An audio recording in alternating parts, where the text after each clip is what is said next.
What's up, y'all? Before I sold my 1991 Vanagon GL, I thought I would make a video as a walkthrough of the interior, partly for my own records, but hopefully to be of some sort of help to others out there who are looking to design and build an interior like this of your own.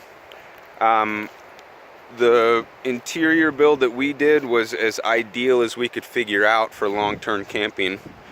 And when I was doing my research and such online, it was not necessarily easy to find examples from other people who had done this to see what the potential of a GL is.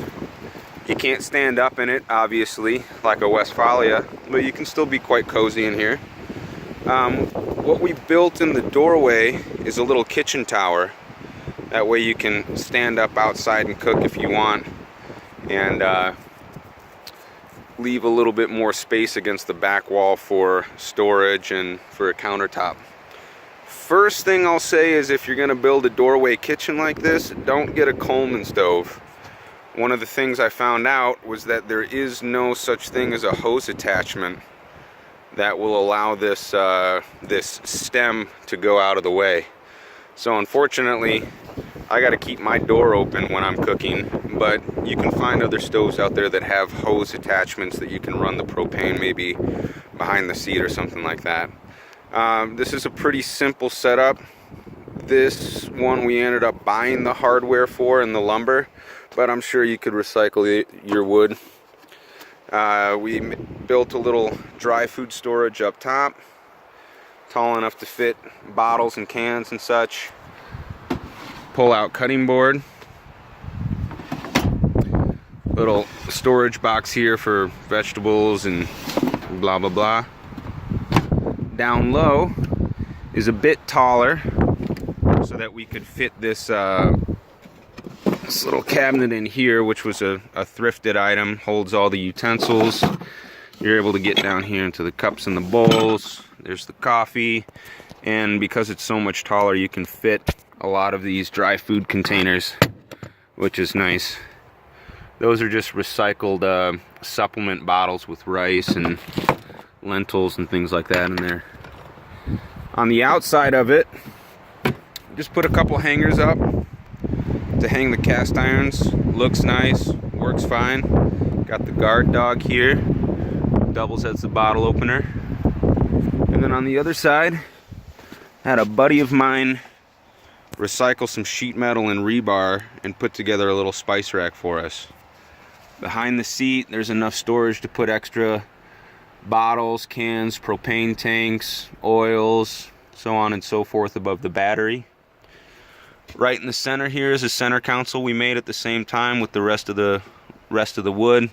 Little trash can attachment on the back of it.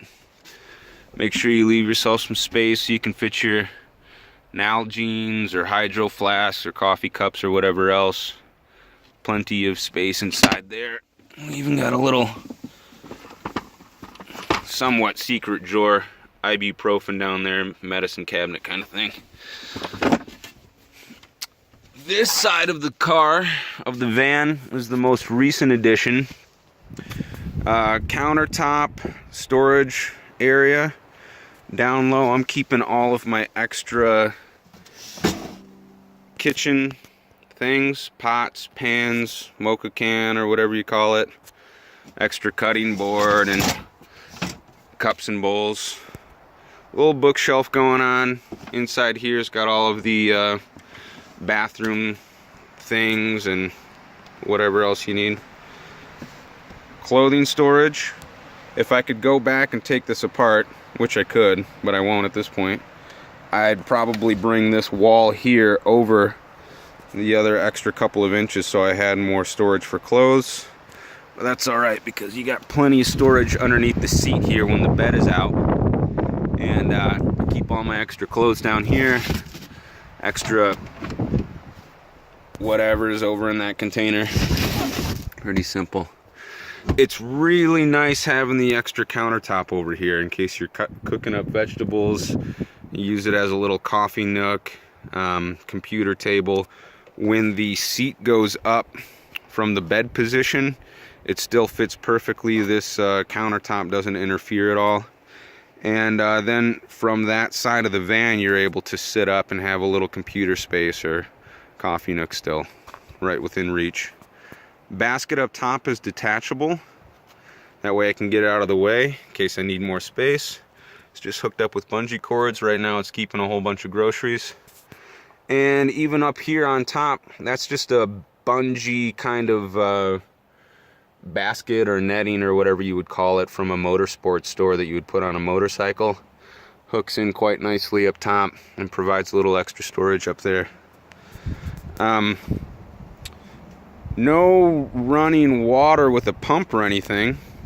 This should be enough. I mean, it's enough for me, unless you want to get really serious about it, but and you start to lose the feeling of camping when you get your pumps and gas and all that crazy stuff going on. That's enough with a wash tub just to do my dishes, wash the hands, fill up the water bottles. Easy to get in and out of. Got enough water there for maybe 3 or 4 days worth of cooking and drinking. And yeah, that's pretty much it, I think. Almost all of the materials in this build are all just recycled.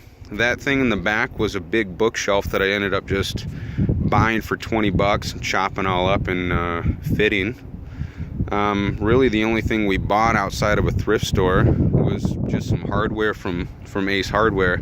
But all of the food containers, the mocha cans, the tea can, everything in here you should have the availability to get from a thrift store. Oh, one last thing.